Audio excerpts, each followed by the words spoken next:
Okay, we're not even going to look at the Bronco. Okay, actually, we will look at the Bronco. The Bronco Raptor. Well, it only has one trim level in the Raptor. And it's 90 grand. And my guess is you couldn't buy one for 90 grand if your life depended on it. Supposedly, Dad, Yeah. dealers are offering $10,000 off of Bronco Raptors. That's bull. That's bull. Ask me if I believe that. That's bull. That was 2 years ago, Pops. These automakers like Ford, Jeep, and so many others have jacked up the prices of their vehicles. What's going on now 2 years later? Well, Ford is slashing the price of their Ford Bronco Raptor. Let's do a little case study here, Dad, on the Ford Bronco Raptor. The $100,000 Ford Bronco Raptor has not been selling, sitting on dealers' lots for literally years now. 2023s and 2024s, over 365 days sitting there. I guess our prediction was right that these dealers can't sell these overpriced trucks, cars, and SUVs. We tried to tell them. We tried to get them to listen, but they didn't want to pay any attention to us. They thought if we build it, they will come. And well, what they found out is if we build it, they will sit, and they've been sitting. It is so interesting, Dad. During the pandemic, during the chip shortage, all these automakers, go Google search trimflation and you'll find our article and many others talking about these automakers producing the higher trim level, higher content vehicles. The Ford Bronco Raptor is a perfect example of this. But look at the news that Ford just brought out recently, a $10,000 price reduction for the 2025 model year Ford Bronco Raptor. The starting MSRP previously was $92,030. For the 2025s, it's $81,990. So this is an example of maybe the ice starting to break a little bit under the feet of these automakers, where like what we said 2 years ago at that Detroit Auto Show is finally starting to come true. You can't just keep jacking up the price and the content level of these vehicles and expect customers to keep purchasing them. I don't think they would call it a price reduction. They would probably call it a price adjustment. Yes, we're adjusting our prices to a point where, well, the customers very well just might say yes to buying it.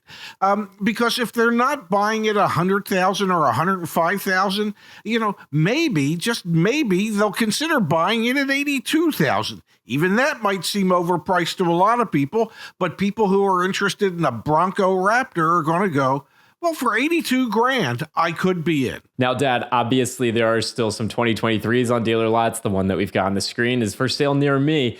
And again, these dealers just can't sell them. But let's switch gears. There are some other automakers that have actually seen their prices go up even more over the past few years. Volkswagen Group, for example, year over year for the month of May, the month most recently gone, their prices have gone up 13.1%. Jaguar Land Rover up 9.9%. General Motors up 5.5%.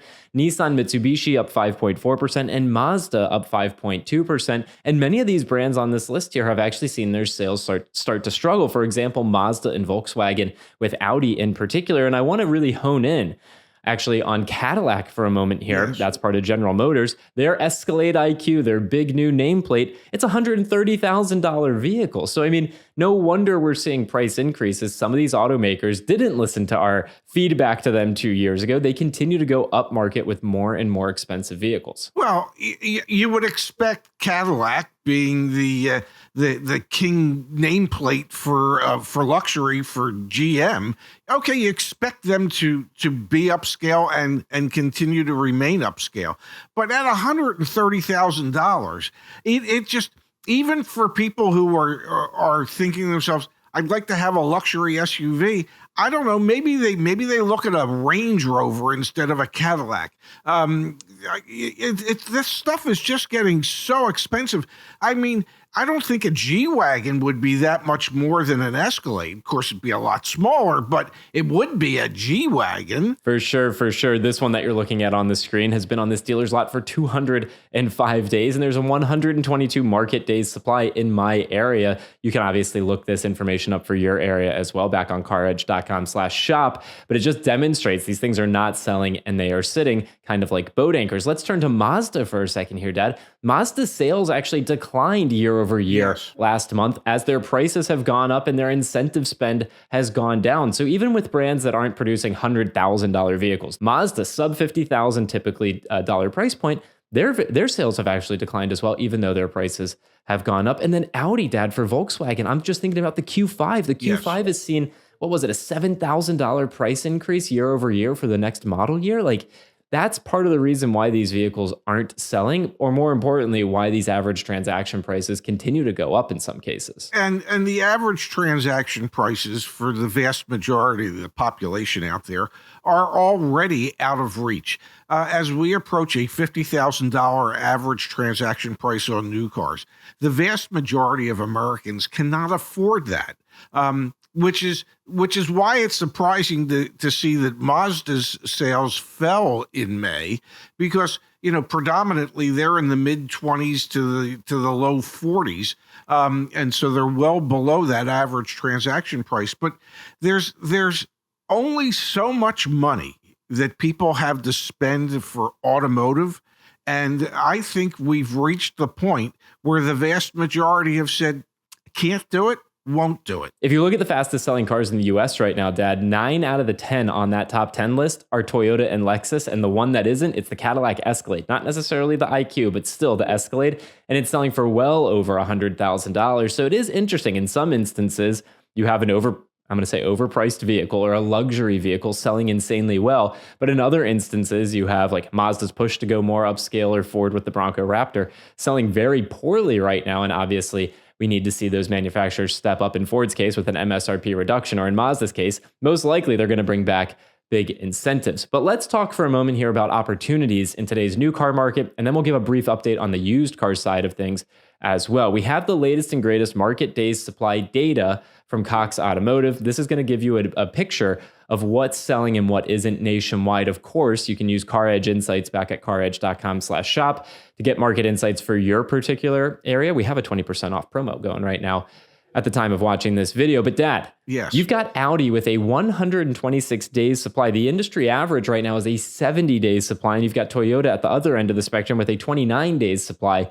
That means over at Toyota, it would take 29 days to sell all available inventory. Based on current sales rate for the whole industry, it takes 70 days to turn all their inventory. And over at Audi, it takes almost double that time at 126 days. So Audi is in trouble right now. They've overpriced their cars and they're not selling fast enough, is what this says. That would be the indication. We know that BMW and even Mercedes-Benz are still selling well enough. But Audi is just kind of sort of falling by the wayside.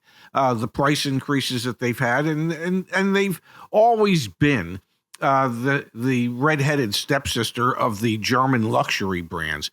People usually think Mercedes-Benz, BMW 1 or 2, and then it's like, okay, Audi's my third choice when it comes to a German luxury brand. The higher the day supply, the more you're likely going to be able to negotiate off of MSRP. And you can see Mercedes-Benz here, 93 day supply, which is still significantly higher than the industry average, but significantly lower than Audi. And BMW all the way down there, Dad, with a 59 day supply. This also indicates that these manufacturers may be holding back some of their supply, not shipping new vehicles to dealers. That can also drive down market days supply. The other brands up here, you've got Land Rover. They have 114 days supply. Hyundai with 112 days supply. And there's Ram, and then Mazda and Volkswagen, all with over a 100 days supply. Jeep squeaking by with just a 99 days supply. These are the brands that continue to struggle to move the metal and where you can ultimately find a better deal. And like we said earlier, caredge.com/fastest, Toyota and Lexus, they have a 30 and 29 days supply respectively.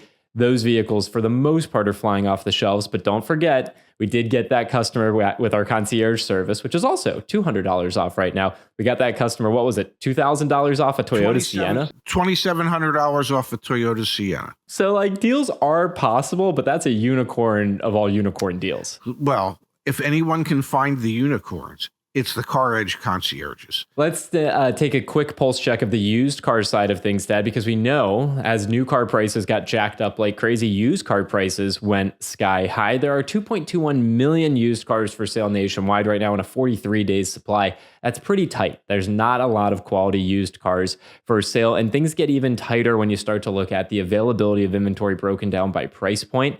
If you're looking for a used car below $15,000, you have a 31 days supply. That's 5 days lower than the same time last year and 12 days below the overall industry average. And the top 5 sellers for this month, and from the used car side of things, had a $23,779 price point. So people are seeking out cheaper options. Ford, Chevy, Toyota, Honda, and Nissan are the top selling used car brands out there. So if you're looking for one of those at a lower price point, You've got a lower days supply, meaning less negotiability. You got to do all your homework before you buy a used car in today's market because the prices are still very high. Especially considering that the average mileage on a used car today is 72,000 miles. So not only are the prices high, but the mileage is high.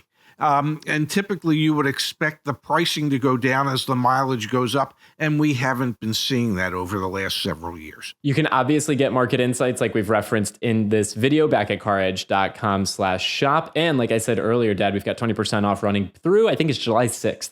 All right, so take advantage of that back at caredge.com. And as always, Pops, appreciate your time, insights, and input on the car market. Thank you, handsome.